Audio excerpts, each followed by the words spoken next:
Welcome to another edition of the Red Pill Diaries. I'm your host, Rashid. And without further ado, I'd like to bring in my colleague, this author, journalist, and a international personality. I got his Martin Sieff. Hopefully, we don't have any problems. How's it going today? I can't hear you. Hold on. I think they're blocking your microphone. It says cannot unmute your guest because your microphone is on your end is muted. So we'll wait for. How is that? That should be fine now. Yeah. How's it going today? So far, so good, but the day is young and I'm Northern Irish, so bad things can still happen. Well, there seems like a lot of bad things are happening for the Western world and the Western Empire. I was looking at Sputnik. I don't know if they pronounce it Sputnik or Sputnik. I think But either would be fine, probably, but go on. okay, well, they were just talking about the U.S. dollar, and we know how much the U.S. military and the Western world depends on dollar hegemony for their wealth, their influence, and their power. And as the show started, I flipped to Sputnik News, and it has an article says growing use of yuan in Russia-China trade eroding dollar dominance. And we'll take a look at what the first one or two paragraphs says. It says dollar de-dollarization has become a buzzword of late, with ways to sidestep the greenback via boosted trade in local currencies, such as China's yuan, a key item on the agenda of the recent BRICS summit. Furthermore, the dollar ditching debate has been fueled by the U.S. currency's precarious global position as prospects of a recession looms. Now, Martin, we know that the U.S. dollar is the lifeblood of the U.S. military, the U.S. empire, and even the Western world and its clout. Do you think that the United States has put itself in a conundrum, a catch-22, if you will, by abusing and misusing the dollar and alienating nation after nation with sanctions? And are we living in the blowback effect of those irrational, insane policies? Yes, we are, Rashid. You've nailed it. And again, we always have already this going on joke between us. And it's true. I don't have to say anything. All I have to say is nod my head and give you a thumbs up because you've summed it up, man. You've defined it. That is the issue. Now, I can go and, do a dance on this now, and I happily will, for the audience. But you've already made the key point. And a further point is I noticed a very eminent, I didn't even catch his name, but a very eminent, I think, Italian financier speaking to right before you came on. And you had it on this Oh, channel. Ingdahl, F. William Ingdahl from Germany. Yes. Oh, he was brilliant. Absolutely. And he said that the United States economy is in such a mess that Jesus Christ himself could not save it. Now, I would not limit Jesus Christ that way. He could save it, but I would say, but the point is, he's not going to because fools are left to suffer the consequences of their own actions. And as he pointed out, and as you pointed out, this is inevitable. The wonder is it has been so long in coming. First, our stupid, greedy, corrupt elites for more than 50 years now have allowed American industrial dominance, the greatest source of wealth generation in the history of the world, to be outsourced for narrow, cheap, short-term profits all around the world, but primarily to China. So even 20 years ago, the London Economist magazine, which is very liberal and free market and free trade, and Adam Smith and open borders and all this poisonous nonsense. I mean, this is the AIDS of society. AIDS destroys the ability of the body to defend the immune system, to defend itself against any infection. That's how, why anyone who gets AIDS gets a million horrific illnesses if they're not treated immediately afterwards. But we have been suffering liberalism, and Cato Institute and open markets and free trade are the aids of civilization and society. They destroy the ability of society to defend its industry, to defend its borders, to defend its own people, black, white, Asian alike, all of it. And China does not follow these policies. If you look at China's policies for the past 40 years, they are exactly the same policies the United States followed after the Civil War, when it was building for 60, 70 years, when it was building up industrial America, the most powerful industrial force in the history of the world. And in the past 50 years, our corrupt elites have stupidly thrown it away, and our intellectual middle class have been so stupid that they didn't raise a finger to object to it. No, they're in favor of it. You read Tom Friedman, you read the New York Times, you slit your own throat. You're intellectually respectable, you know you're a genius. And other people like you and me and working class people, black and white alike in this country and Hispanic, were always the ones who suffer. It's always the ordinary people at the bottom of the pyramid. And I suggested 20 years ago that we should outsource Thomas Friedman, that we should outsource all the pundits of the Washington Post and the LA Times and the New York Times and CNN. Because there are so many bright people there in Mexico and Latin America, across Africa. There are now 700,000 startup IT operations across Africa alone, let alone across Asia. Send it to India. India speaks English fluently. It has an enormous population, biggest population in the world, and their intellectuals, they still have a free press. They have a million different publications and that freely attack each other and attack the government and defend the government as well. They have free and open debate, which we have thrown away totally, except, of course, for the Red Pill Diaries and outlets like Rogue Radio and TNT Radio and all our friends. The great professor Edward Lozansky, who started life as a Soviet dissident and is now an American dissident, a very interesting life evolution, right? You must come on sometime. I mean, the two of you look so different, but on every fundamental issue, you're exactly on the same page. He said to me 9 years ago, the United States is turning itself into the Soviet Union, and they do not even realize they are doing it. Well, we have done it, and here are the consequences: a collapsing economy. At the same time, as you just pointed out, we have to lecture the world that we are superior to everyone else when we very clearly aren't. The world's greatest democracy in the history of the universe that the universe has ever seen should not have 100,000 people dying of fentanyl drug addiction and poisoning every year, yet we do. How perfect is that? Is this what we are trying to impose in Ukraine? Is it what we want to give Russia and China as our great gifts? Is this the shining city on the hill that those 17th century guys who turned a blind eye to slavery, let us always remember? But is this what they had in mind? Maybe it is, because I mean, there was cognitive dissonance there. They were hypocrites, right? Right. Jefferson writes the Declaration of Independence, and he keeps his own black children as slaves during his lifetime. Right? You know, how wonderful is that? You know, well, yay! You know, when we're dealing with these people in America, excuse me, I think that as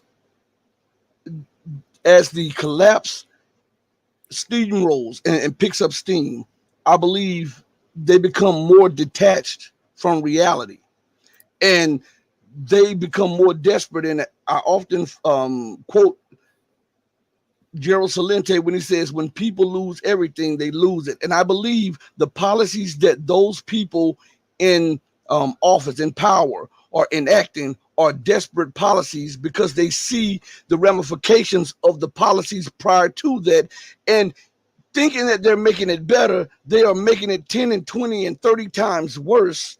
And they believe that they are wise enough to see through all of the chaos and darkness, when in reality, they're dumb as bricks, and they're helping to deconstruct the American empire. What have you to say on that matter?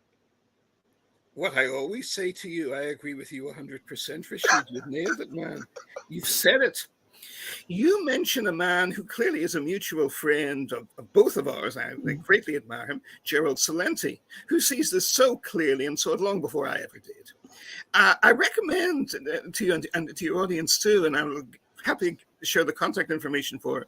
There's a wonderful lady, the world's leading anti-nuclear weapons and anti-nuclear war campaigner and peace activist for the past 50 years, an Australian doctor, Polish family from Britain, settled in Australia. She's Australian to the core in all the very best senses of the word. They haven't lost their individuality and their freedom and their courage the way almost everybody in our country, God help us, appears to have done, at least in the public sphere. Dr. Helen Caldecott. She's published many books as well. And Helen got into the whole business of the dangers of insane dangers of nuclear power. Another big lie that it's clean. My God, it produces plutonium and radioactivity. It's the most lethal force in the history of the universe.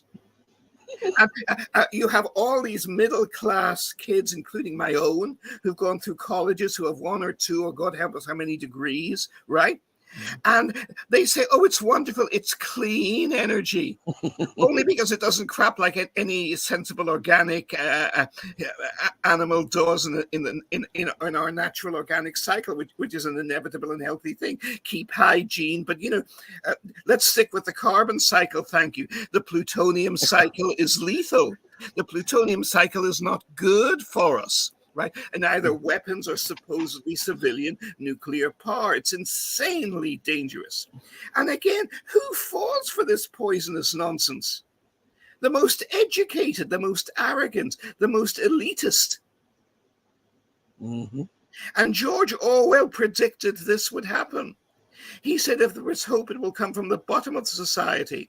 In 1984, the people who were dismissed as the proles, the people who did not take themselves seriously, who did not read serious intellectual books, who did not read the New York Times every day to find what they were supposed to think, so that Thomas Friedman alone could tell them. Mm-hmm. I mean, you're on much safer ground with Pope Francis than you are with Thomas Friedman. Thank you very much. You know, as you were talking, I was just scanning the news and I was thinking about how the U.S. empire continues to eat itself up, from the inside out. And I was just thinking about this political circus that is going on right now, as they indicted Trump on fraud. And so this article says, U.S. judge finds Trump committed fraud by inflating wealth assets in New York civil case. Now, if that's the case and they want to hold him because he inflated his assets, then they would have to charge nearly 90 to 98% of all people living in America with fraud. And I'm trying to figure out why is nobody even mentioning this? Because there are times when people filled out credit applications, or there are times when people filled out a lease agreement for a car, a home, a boat, or whatever, and they've inflated their assets. That's the American way. That's the Western way. So why would they go after Trump? Is that a way to discredit him and to try to get something on him to keep him from running for president again? You've just reinforced the analysis you already made earlier. Of course, you're right, completely, 100%. But you pointed out just there that the more their policies come into. I'm not a Marxist, never have been, loathe it. But Marx stole a lot of good ideas from Hegel, who was a genius. And Hegel talks about these inherent contradictions in the dialectic, that people follow contrasting policies at the same time. Freud would say, they're being schizophrenic, they're being self-destructive, and they're in a state of cognitive dissonance. Hypocrites are that never believe they're hypocrites. Hypocrites are the most righteous people in the world. It's always the rest of the world that's kind of, out of control around them. And this is what we see here again, exactly as you said. First of all, their policies are unsustainable and have already failed and are collapsing. They do not dare admit this to themselves. Mhm. So you have the situation where Janet Yellen, the Secretary of the Treasury, goes to China, and my God, they wheel out Henry Kissinger at age 100 because he has the Chinese. They know the Chinese respect him personally, and they wheel him out. And I think Kissinger is smart enough to know better. But, by God, he built the system. So, he has to do what he can to keep it propped up as long as he's still here, which actually could be another 200 years. I mean, but the point is, they're desperate. Janet Yellen goes to Beijing.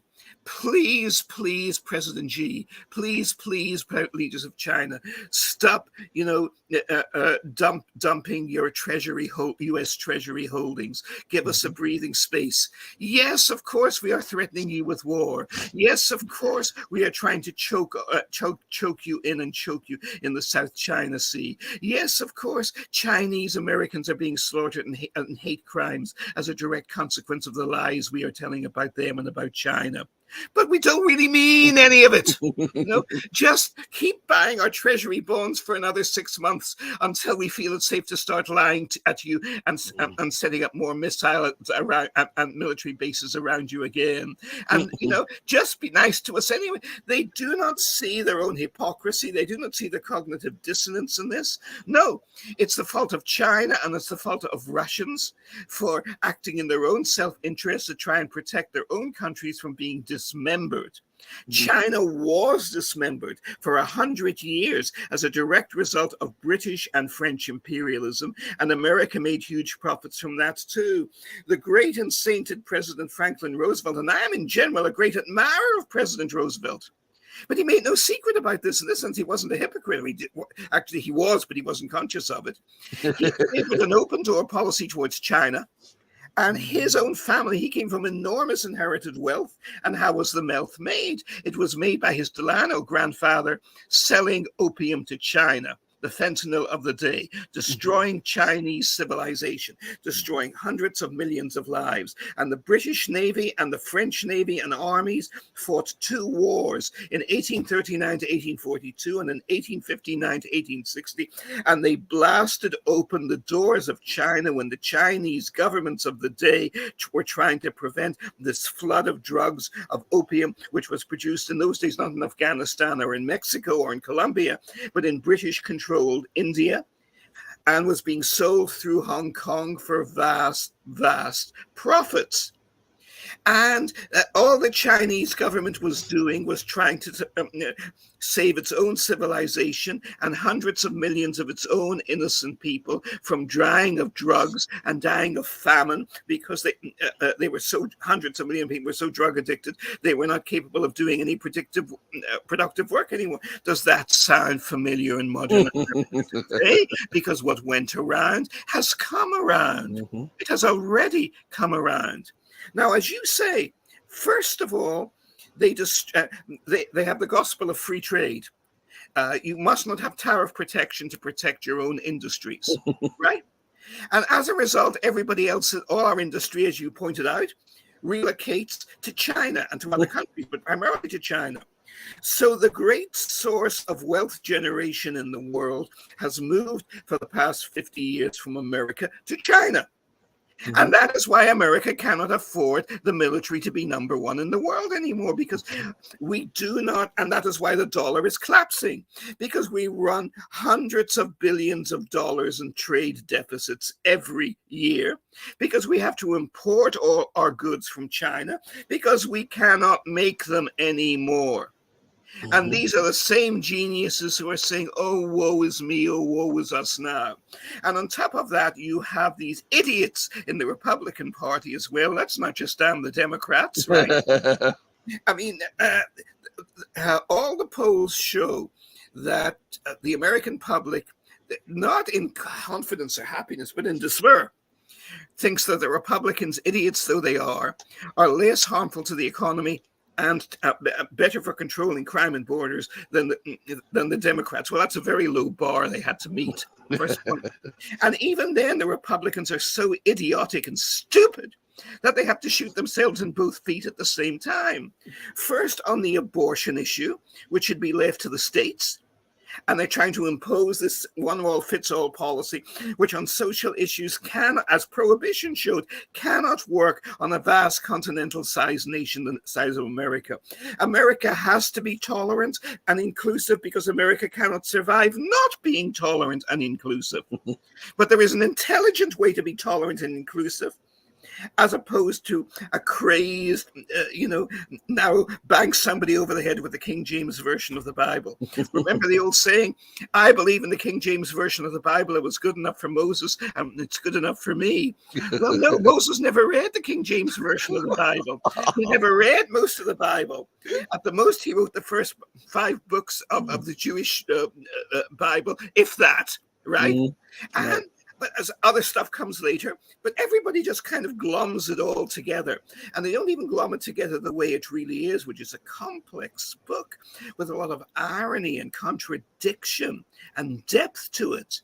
No, you have a one-size-fits-all view. I mean, another lie. George Washington was not a Christian. Abraham Lincoln was not a Christian. These are the truths of the matter. Winston Churchill was not a Christian. Very actively so. They were free thinkers.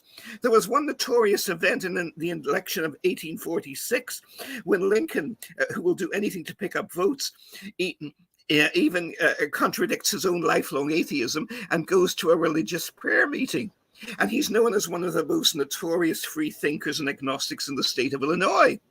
And the preacher, who is a real fundamentalist, bang 'em hard guy, right, recognizes them and says, is talking about how everyone will go to hell if they don't believe every word of the Bible, and not just Christianity, but Christianity the way he and he alone and his friends explain it, of course, right? And another wonderful heartland white American fantasy, right? And he says, are you going to believe me and go to heaven? Or are you going to be with all the sinners and burn forever in hell? Where are you going to go, Mr. Lincoln? And Lincoln replied, I don't know about you, Pastor, but I'm going to go to Congress.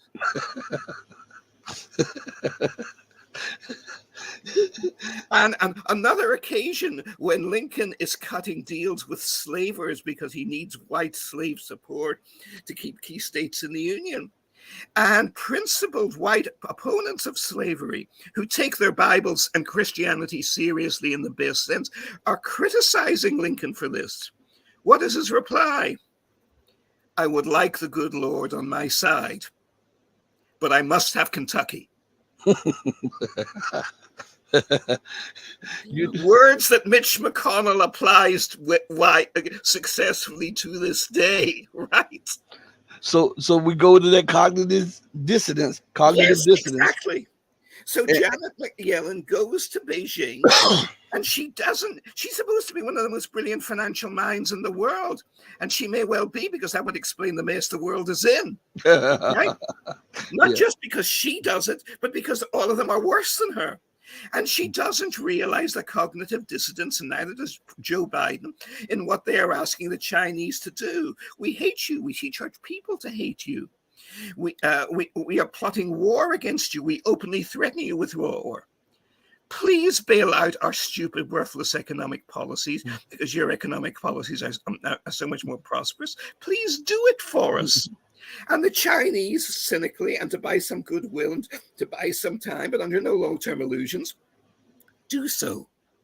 But does that mean that the volume of hatred is the drive towards insane, aggressive war against a nation with 200 times our shipbuilding capacity, 4 times our population, 1,000 times the number of our engineers? And they want to pick a war with China? Are they insane? Yes, they are. Yes, they are. They have to be. As I talk to other people that come on the show, and as I do live streams by myself, I pose these scenarios to people who are watching. Common sense tells me if my livelihood depends on Martin, and my mortgage is paid by Martin, and my car note is paid by Martin, and my food bill is paid, and my energy bills are paid by you, and the money that I get is from you for my family's livelihood, then common sense tells me not to antagonize Martin and go to his house and set up gun shops around his to wall him in with arms to tell him, listen, if you don't abide by my rules, then I'm going to shoot up your house. That is insane because the entire civilization depends on the gratuity of China and the benevolence of China because again, 93 to 95% of all goods in the United States come from China or a subsidiary of the Chinese nation. When they buy it from Cambodia, when they buy it from other places, all those things are products that were made by China and assembled in those nations, and they're shipped over here. And think about the situation. The United States is in a debt spiral, a debt crisis, the likes which no nation has ever heard before. It is the largest debtor nation in the world. And if China pulls its $1.2 trillion out of the U.S., then more so than China pulling its $1.2 trillion out of the U.S. would hurt the U.S., but it would cause a stampede by other nations out of dollar treasury, dollar denominated assets, which would implode the U.S. dollar and implode the U.S. economy. So they have to be detached from reality. They have to be to continue to antagonize the very nation that produces 93 to 95% of all goods, is its largest trade partner, largest investor, the largest manufacturer, and you come to me and say, buy my treasuries, and while the Treasury Secretary is in Beijing talking, the U.S. sends warships through the Taiwan Strait. How insane is that? You've nailed it. I'm originally Irish, and the part of Ireland I'm from is part of Britain still. Half part of Britain, half out. Everything, nothing Irish is simple, as you know. Everything Irish is weird and complicated. But I grew up in the aftermath of the fall of the British Empire. And the British made one insane, catastrophic decision after another over 100 years that lost them ultimately their empire. And like us, they had a rigid, arrogant, holier than thou educational system and culture, and they were too proud to learn from anyone else. But even they had a ruling class that was smarter than ours. And even when it took them till 1940, Hitler had to run all of Western Europe before the British woke up and finally said, "Oh, we thought we were running a quarter of the world. We were, we had the biggest empire in human history, bigger than ancient Rome, bigger than Genghis Khan, bigger than China or Russia. And all of a sudden, we're going to get our throats cut. How did that happen?" But then at least they woke up briefly. And Winston Churchill did exactly what you said. He knew the survival of the British people hung purely on the goodwill of the American people and of personally President Franklin Roosevelt. And he acted over time accordingly. He went to the most extraordinary degrees, quite literally. He encouraged basically all of his family to go to bed with the most influential American politicians and advisors to change the form of the United States government. His daughter, Diana, was the girlfriend of John Winant, ambassador to Britain from 1940 through to the end of late in World War II, or to the end of World War II. And poor Winant committed suicide when she dropped him like a hot potato after the war, because neither she nor her father nor the British Empire needed him anymore. Averell Harriman, one of the wealthiest, most powerful men in America and a strong supporter and advisor to President Roosevelt, had a hot and heavy long-term affair with Churchill's own daughter-in-law, Pamela Churchill, who became Pamela Harriman. She ended her incredibly long life 50 years later as a senior advisor and close friend to President Bill Clinton. This was one of these people who's just around forever, right? But her own husband, Churchill's son, Randolph, never forgave his father for encouraging his own wife to sleep with the visiting American special envoy.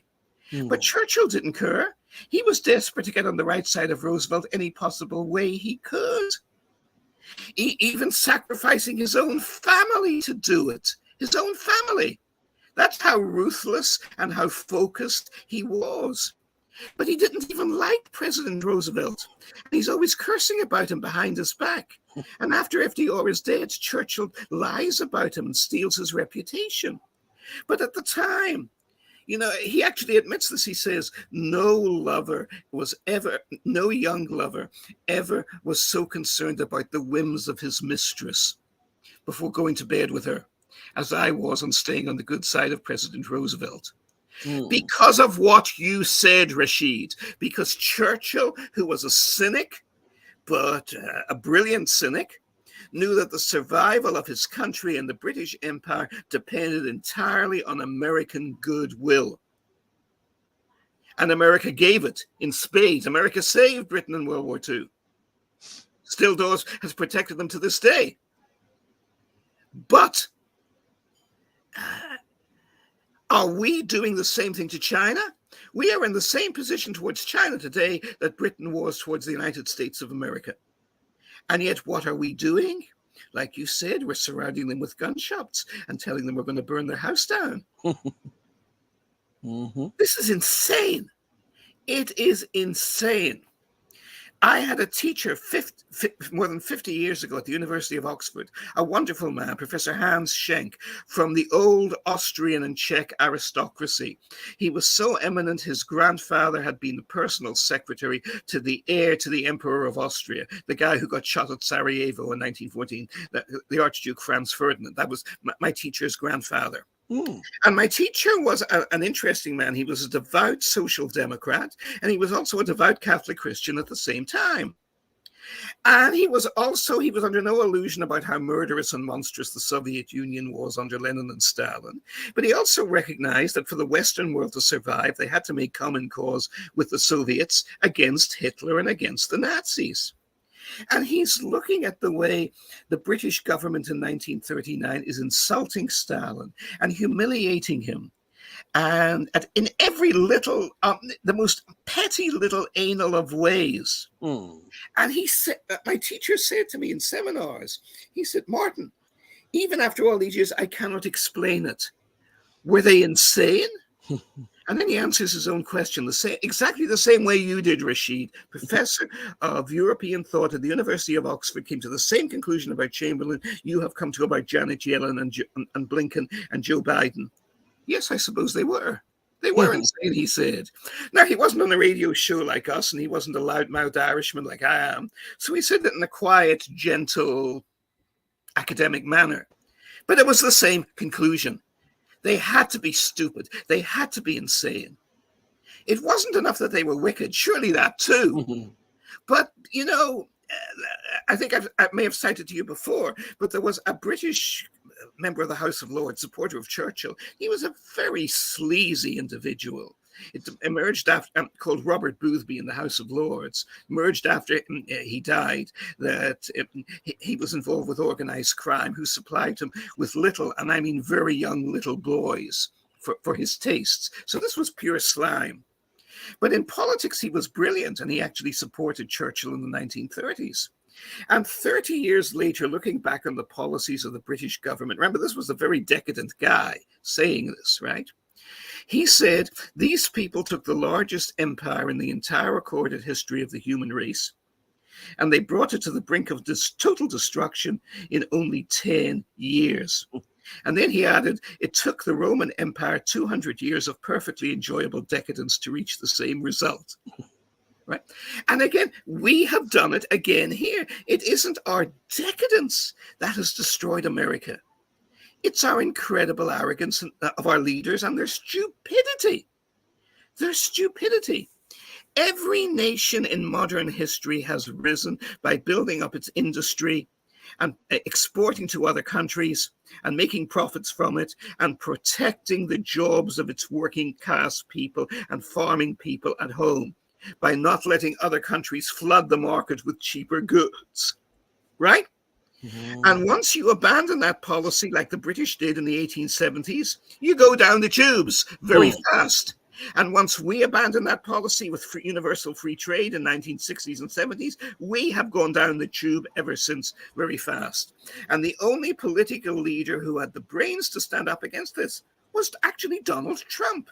And there were a lot of negatives there too, to put it mildly. I am not going to deny that for a second. We could spend the next hour you listing them, and I will say, "Amen, brother," at every point, right? But he had been a businessman. And of course, the New York Times turds never got it. All of them and all my liberal friends say, "Oh, we mustn't have it, Trump. His economic policies will be terrible." Turned out it was the one, although he was dividing the country right, left, and center in every other way, that was the one thing he was very competent on. Why must we not have Trump? They said none of these people could run a business or set up an operation like yours to save their lives. They couldn't clean a latrine in a 7-Eleven if they had to do it with their tongues.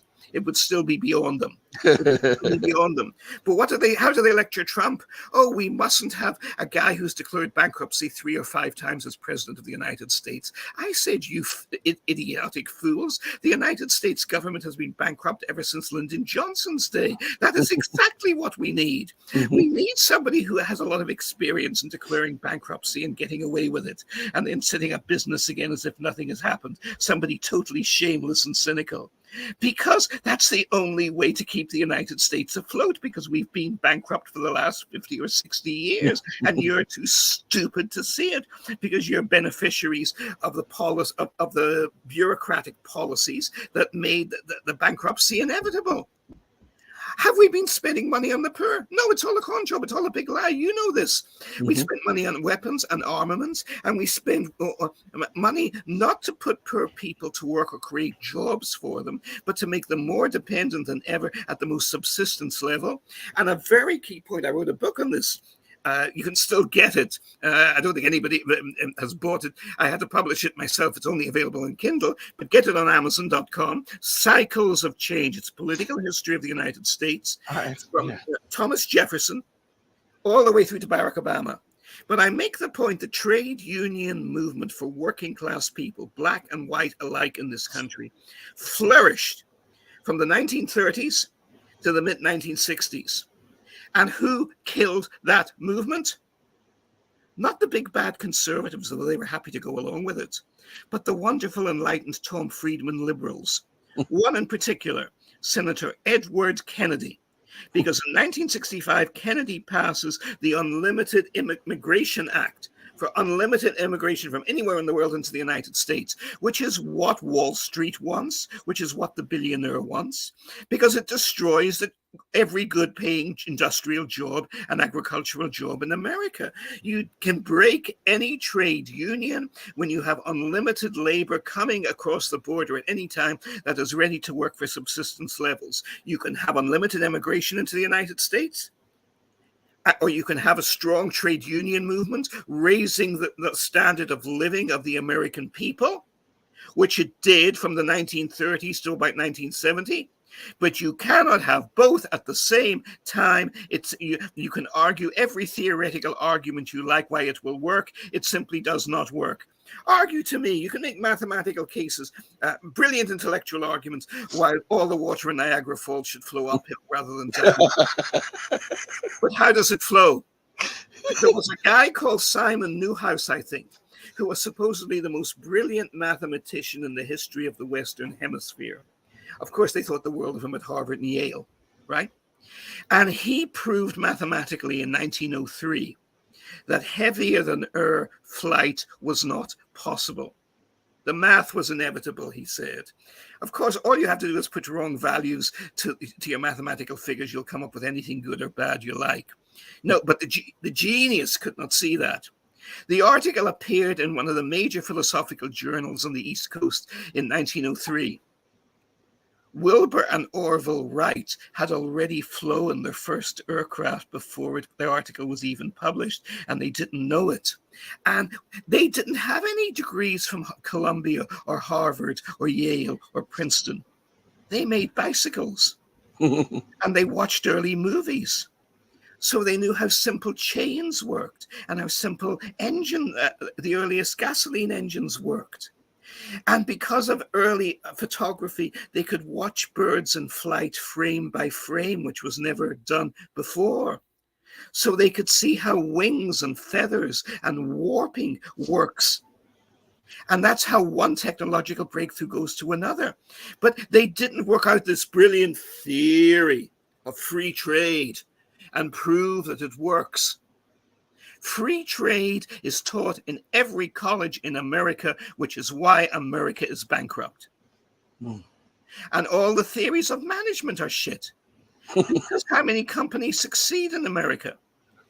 May I give one piece? And I managed the company not even brilliantly well. I just, I managed it well enough because I was in a management position. I was told, do this, do that, stay within budget, don't waste your money.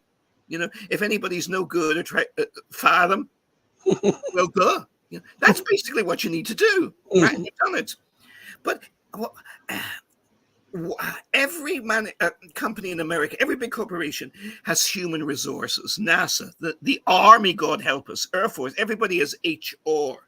Once you get HR, you ruin your own organization, big or small, whatever field you're in. Because who goes into HR? The losers, the assholes, the people who can't do anything else.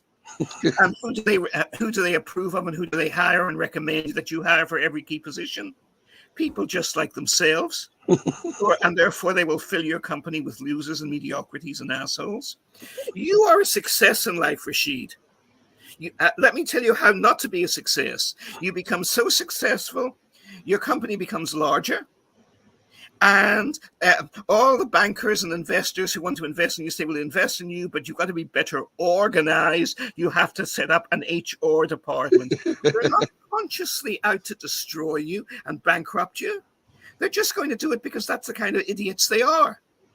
And everybody says, oh, yes, what a wonderful idea, HR. No, it will ruin your company every time. It has ruined your company every time.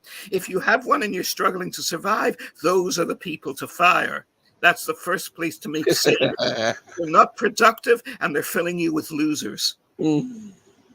And well, when we look at America and we look at the global standing, and I wanted to bring this point home as you were talking.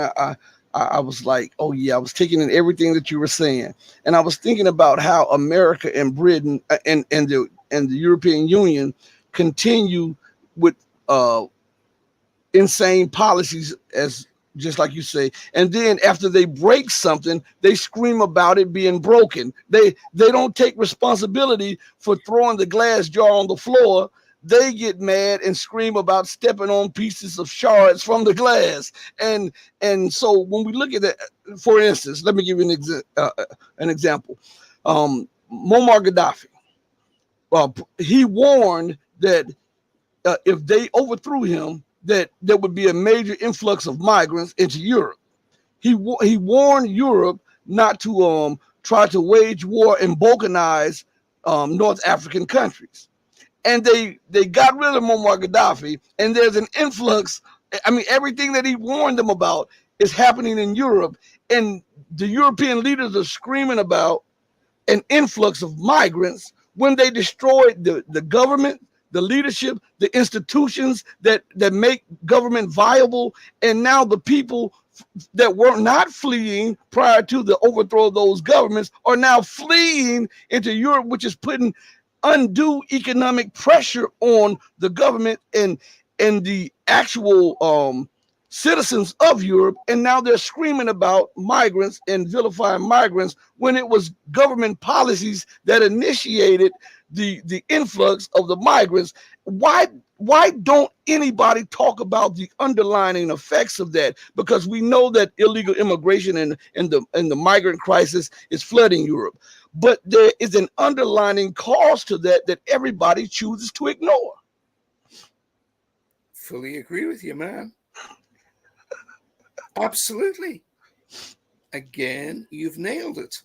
There is a wonderful, extraordinary, very quirky novel written about 60 years ago about the Russian Revolution. It's the only good novel about Russians I've ever read that was not that was written by an English person, an English lady, a genius, Dame Rebecca West, an extraordinary lady, lover and mistress of H.G. Wells fathered his son and then became his bitter enemy for the next 40 years. It's very, very funny.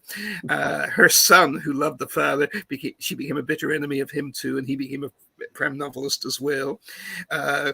Covered the Nuremberg war trials as a war correspondent. I mean, she's a genius, and she's very entertaining. And she wrote a novel about the Russian Revolution called The Birds Fall Down in the 1960s. And this lady, who had always been on the far left of center, shows an amazing sympathy for the old Russian regime, because she said, compared with the incompetent and utterly genocidal communists who replaced them, inept and stupid and mad as they were, even they looked good compared to that, right?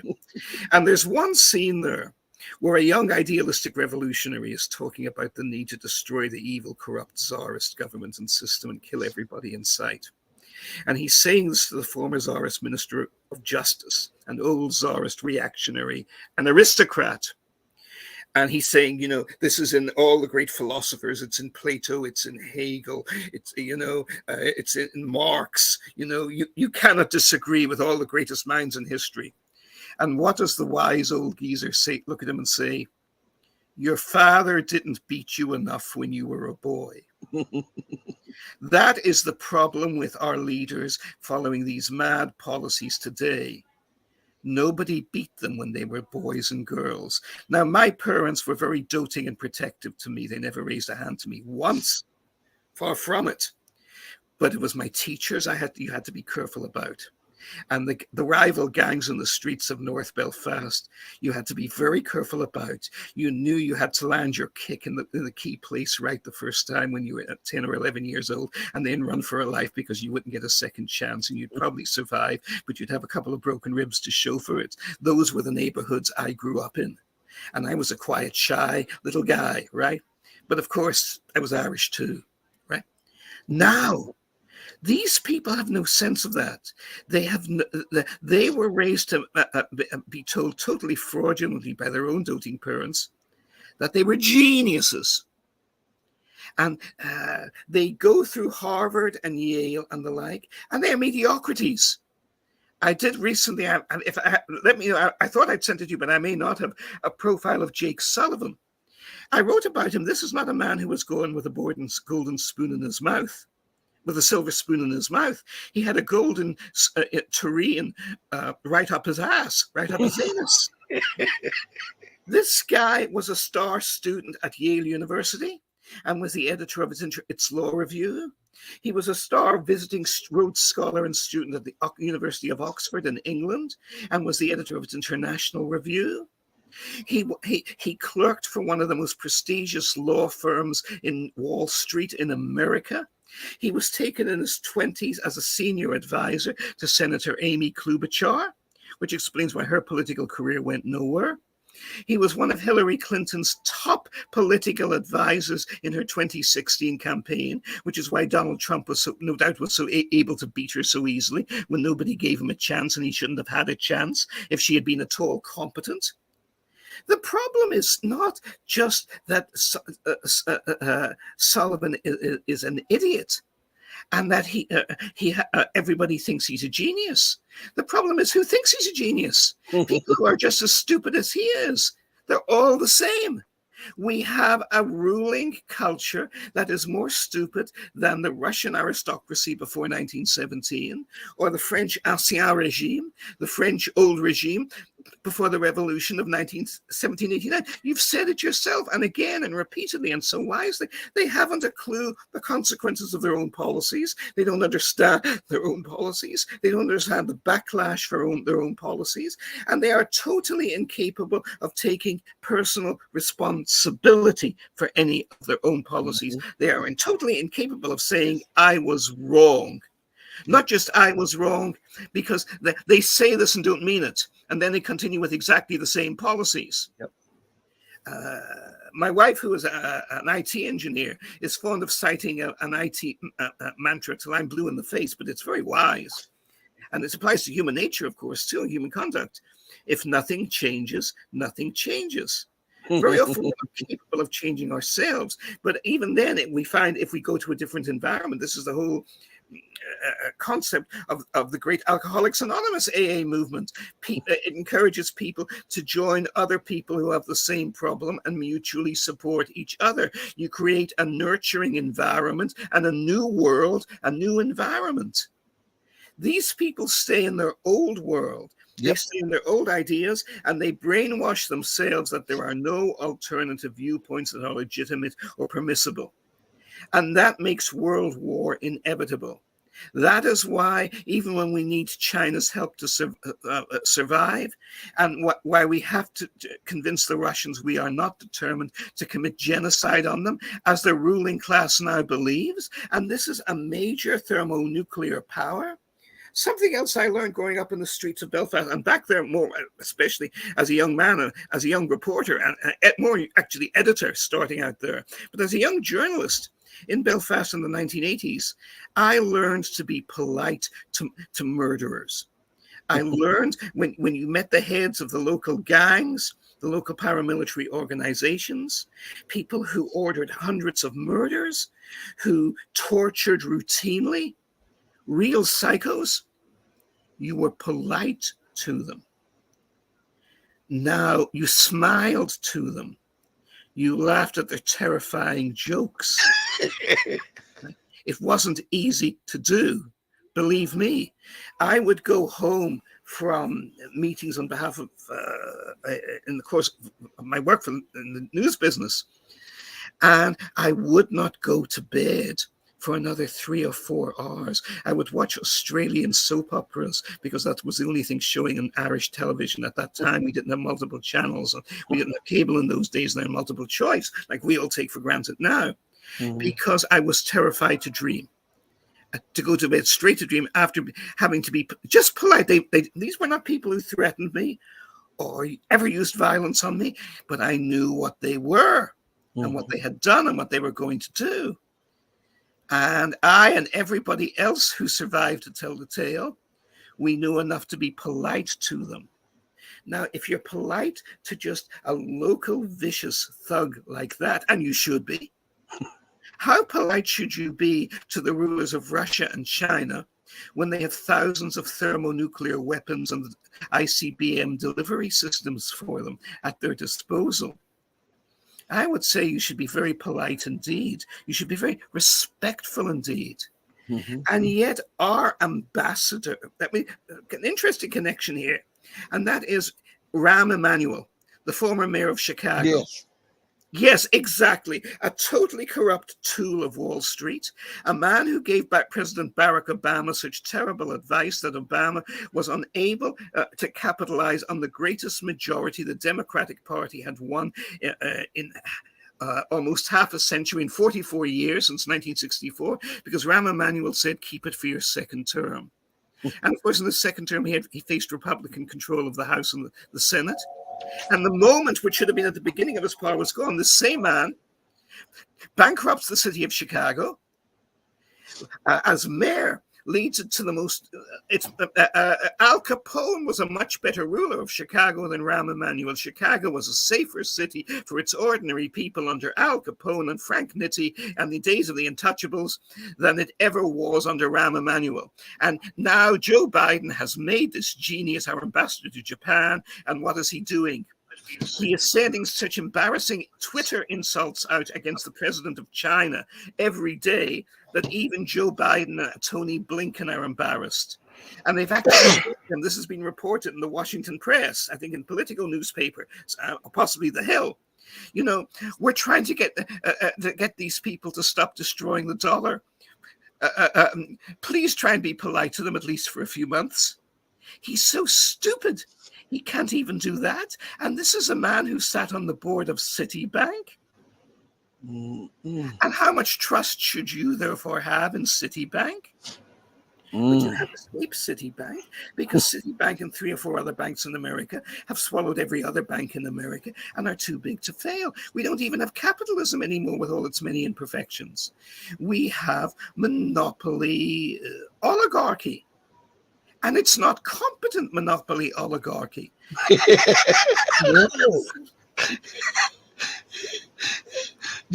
Well, you know, as we talk about the detachment from reality. Um, do you believe that they, the ones who are in power, realize that we're at this moment, this inflection point in history where it's do or die, and every lever of power which used to work to buy the empire in the Western world a little more time, they're not, the levers are no longer working. Do you think this is causing them to just throw any and everything that they can think of up against the wall just to see if something will stick, to give them just a little bit more time to keep the empire in the Western world afloat? Ultimately, yes, you're right, of course. But I would say that in the depths of their minds and hearts, they are terrified people and they know this. But at every conscious level, they are in denial. They are totally in denial. If you look at the hearings they give to Congress every day, and our top generals give to Congress, these, I love the Astro City comic books of Kurt Busiek and always have. And there's one character, spoiler alert coming up, everyone switch off here. Kurt, please forgive me. I have revered your work for more than 30 years. Everyone should read it. One of his characters, one of his greatest heroes, turns out to be a vampire. That's his own dark secret. That's the spoiler. And he's called the Confessor, and he's a priest too. Wonderfully twisted dude, right? Mm-hmm. And at one point, the Confessor is about to attack a gang of crooks and predators in the night, and they know he's out there and they're scared of him. And one of the gang leader says to the other guys, "Don't worry, guys, he can't do anything to us. We got crucifixes, we got holy water, we can protect ourselves. For certain reasons, that doesn't work." Right? But then in the darkness of the night, the Confessor says to them in his dark voice, "Who are you trying to," and it has to be Irish, of course, because any self-respecting priest in America has to be of Irish background. "Who are you trying to convince, Geraghty? Your men, them, or yourself?" And that's the answer to your question, Rashid. Joe Biden and Janet Yellen and Antony Blinken and Greg Sullivan are trying to convince themselves. They're repeating the mantra. They're repeating the principles of their faith. But their faith is not mainstream Islam. Their faith is not mainstream Christianity or Judaism or Buddhism. Their faith is arrogant American liberal internationalism and secularism. That we and we alone, because we defeated communism, these people all came of age or were running through universities full of arrogant, full of themselves. I mean, I grew up in an era of enormous self-doubt in the West. I embraced Margaret Thatcher and Ronald Reagan in my day because to me, it looked to me that they were, and they bought us time. They bought us time. Because it looked to me in the 1970s as if everything was going to go under, and every form of decent, comfortable, secure, civilized life for everybody in Europe, in Britain, and Ireland, and America was all going to go down the tubes all around the world.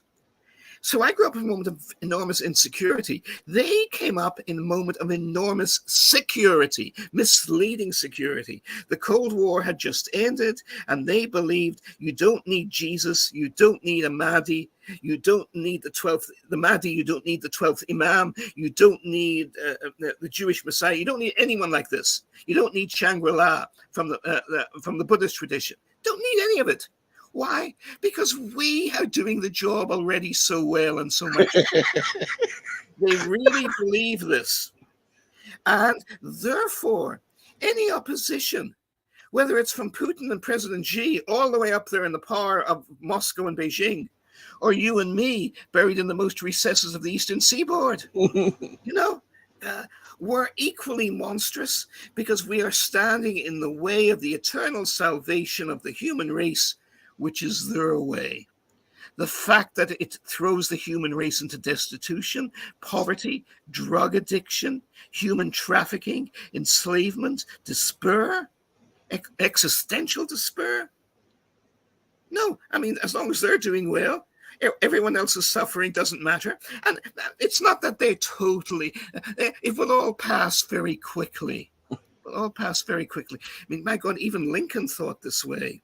There is a terrifying saying Lincoln makes in 1863 before Grant comes in. And when he's already thrown away hundreds of thousands of lives, just like Zelensky in Ukraine today, the difference is there's no Ulysses S. Grant on the horizon for Ukraine. Instead, they get military advice from Biden's generals. Right? But Lincoln says all these hundreds of thousands of dead boys, fathers and husbands and beloved sons, that you're weeping for and going to lighting candles for and going to all these fake mediums for, to talk to, because you cannot bear the thought that your son died in some stinking grave in the middle of Virginia for nothing, right? It doesn't matter in the long run, because as Lincoln put it, and Lincoln had a way with words, within 50 years, and I paraphrase slightly here, but this is basically what he says, the sources of our current unhappiness will be covered over or gently smothered by time.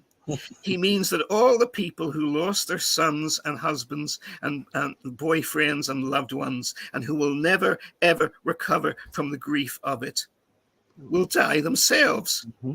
And the memory of the grief will die with them, so who cares? But what will we have left? A united America. That's what really matters. You could have had a united America at a far less horrific cost than that if Lincoln had appointed Grant 2 years earlier, or if he'd listened to Winfield Scott. And Churchill had the same problem. Churchill thought he was a military genius, and he wasn't. It was when Franklin Roosevelt and the American commanders and the best British commanders took control of the war away from Churchill in 1942. Then we began to win. Then the West began to survive.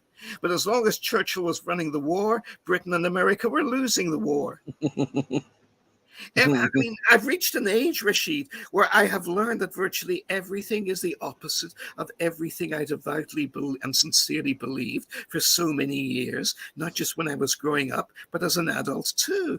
The more you look into things, the more interesting, as you well know, are the things that you find there. Mm-hmm. Mm-hmm. I want to go to an article that shows you, just to touch on the depths of collapse and rot and social decay that is underway within America. And we can say that this is a mirror of the Western world because it's everywhere in the Western world. And this article is on the Economic Collapse blog, and it's titled, "When People Can't Take Care of Themselves, They Start to Go Nuts." And this is my first time reading more than a sentence on it, so I won't read much, but I'm going to read enough to get you to comment on. And it says, "The rapidly growing chasm that exists between the ultra wealthy and all the rest of us is not good for our society. In recent years, our leaders flooded the system with enormous mountains of money, and all of that money greatly enriched those at the very top of the economic food chain. Unfortunately, all of that money also created tremendous amount of inflation, which has been crushing the standard of living for millions upon millions of hardworking Americans.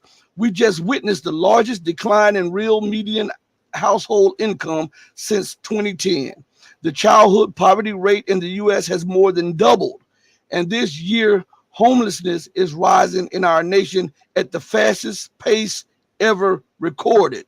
So many Americans are deeply suffering right now, and we need to remember that there are real people with real emotions."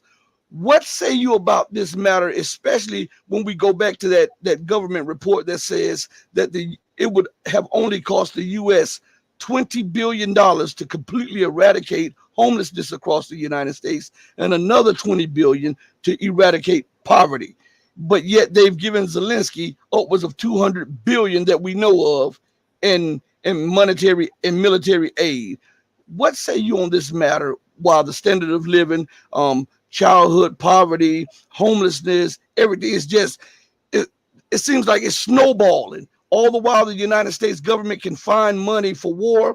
She can find money for color revolutions. She can find money to aid and fund corrupt regimes and install them. Yet she cannot look within her own borders to find compassion enough to help the mother or the father that is struggling to pay for health care or Head Start, so that they can try to go to work to make a living to keep their family afloat.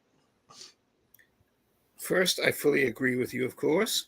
And secondly, we had three great and courageous leaders in our modern history who everybody pays lip service to now, who not only asked those very same questions as you just have, Rashid, but who were determined to act and change the policies of America to reach those admirable goals. And they were President John F. Kennedy, his brother Robert F. Kennedy, and Dr. Martin Luther King.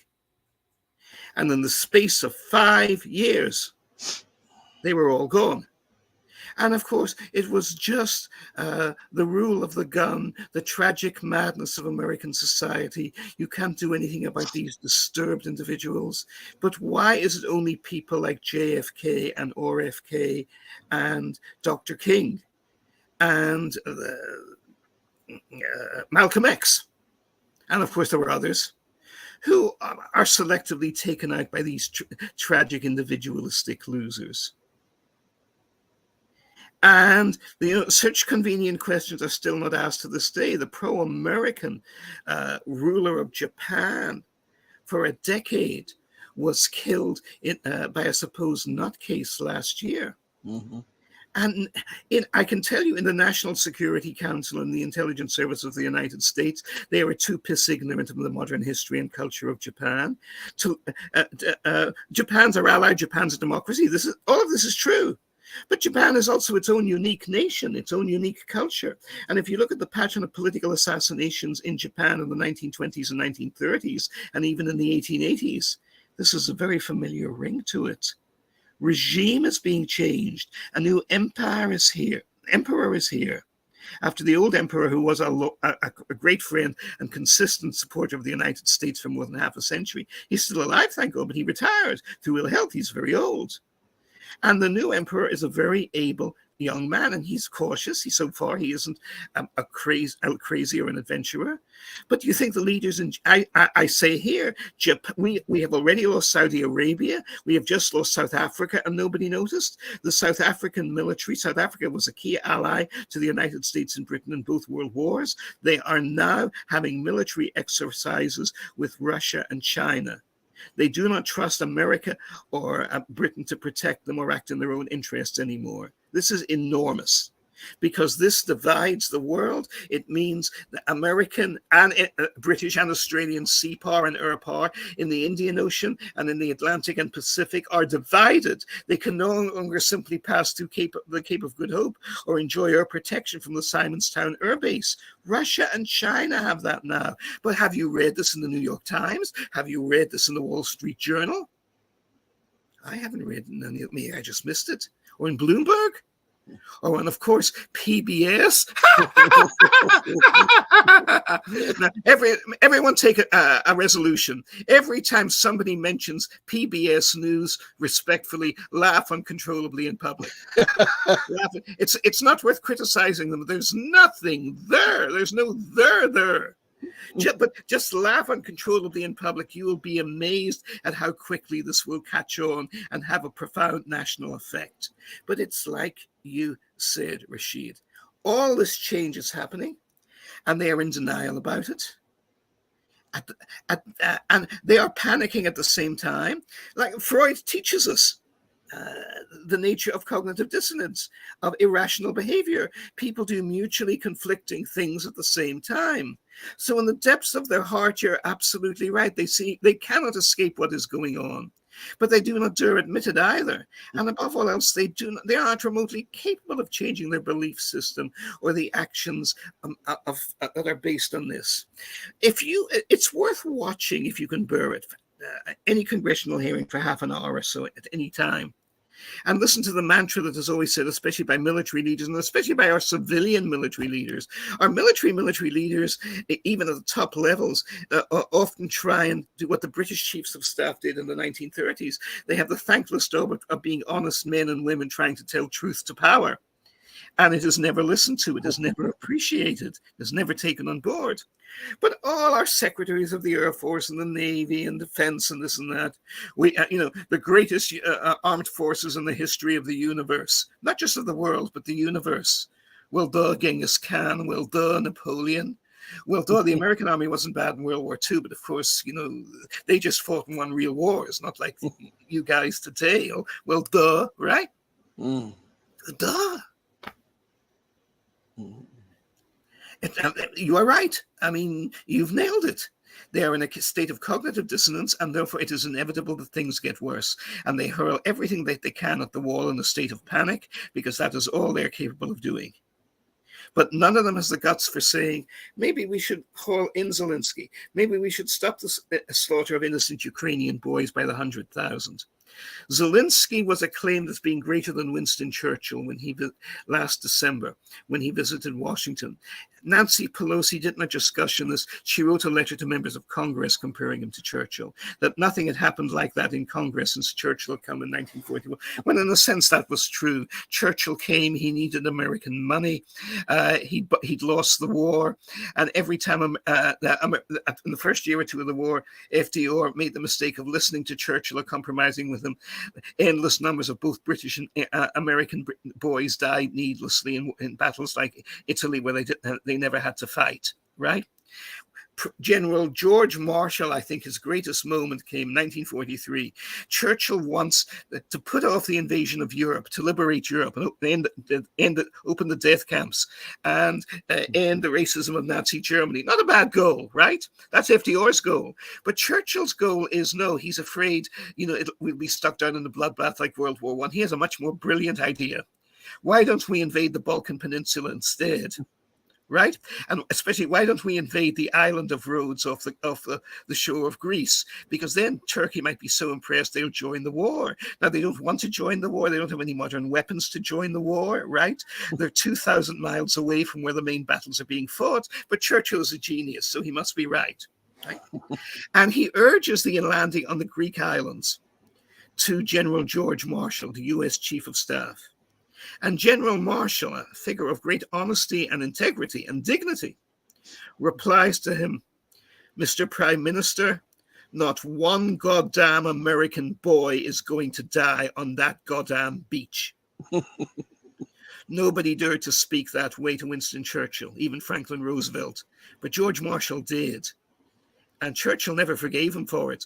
That was the moment when Marshall lost his chance to command the invasion of Europe, because Churchill would not let him do it.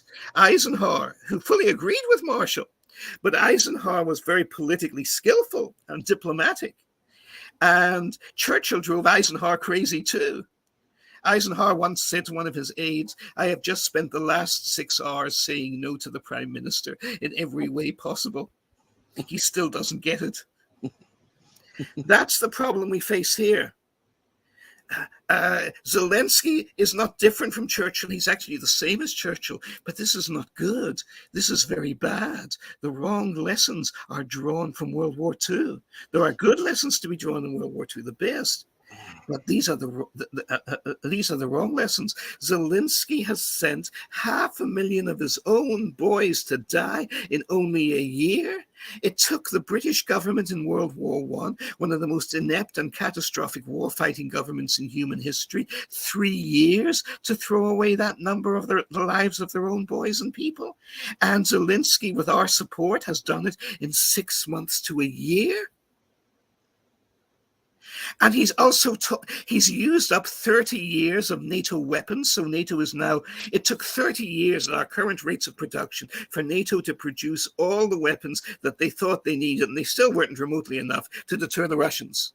And they gave them to Ukrainians, and the Ukrainians have wasted them and lost them.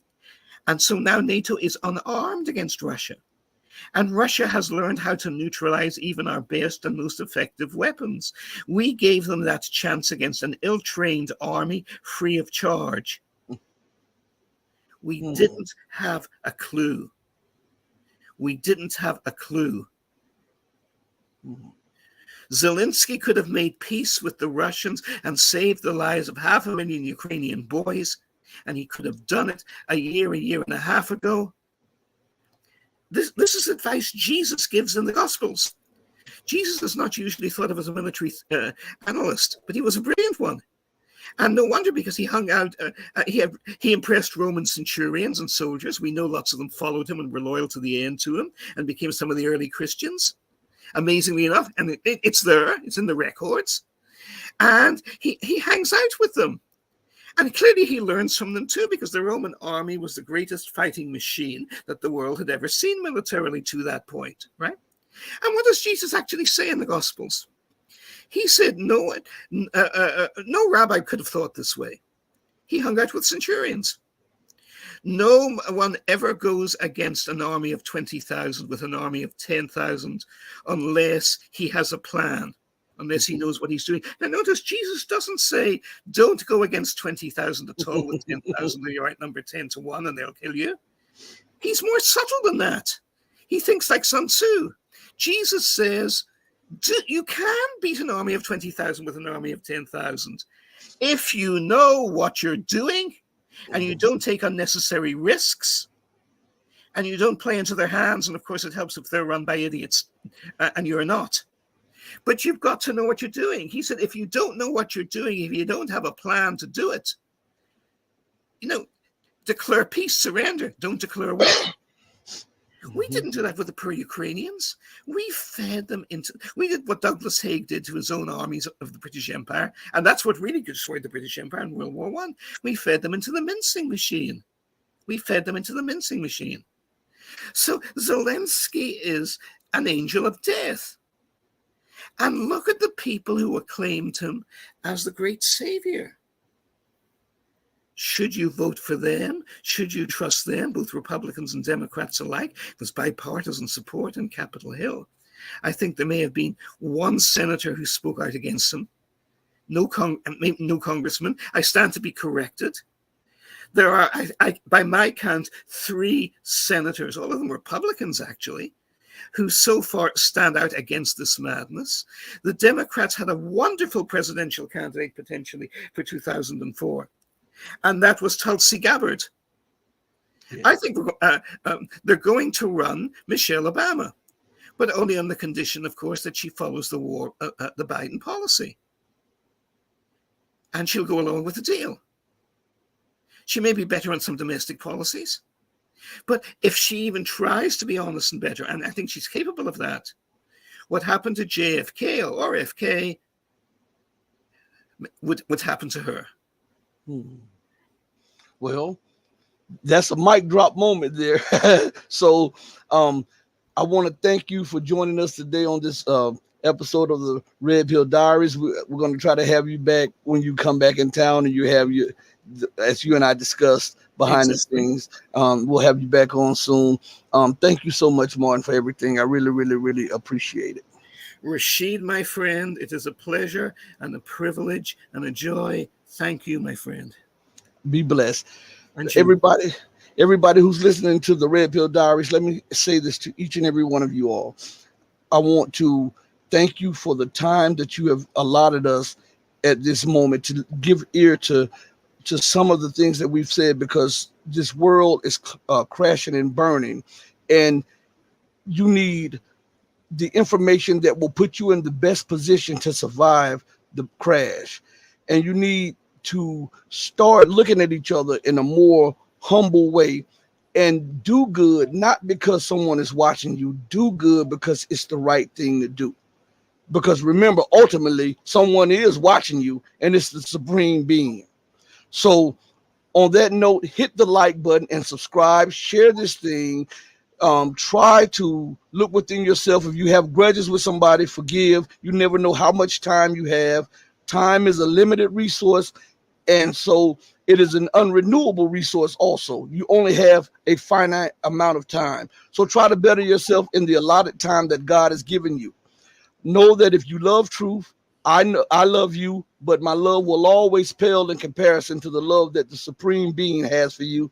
Until we next speak again, stay strong, stay true. Amen, brother. Of all things, stay righteous. Mama, your baby boy loves you more than life, everybody. Deuces, and thank you all.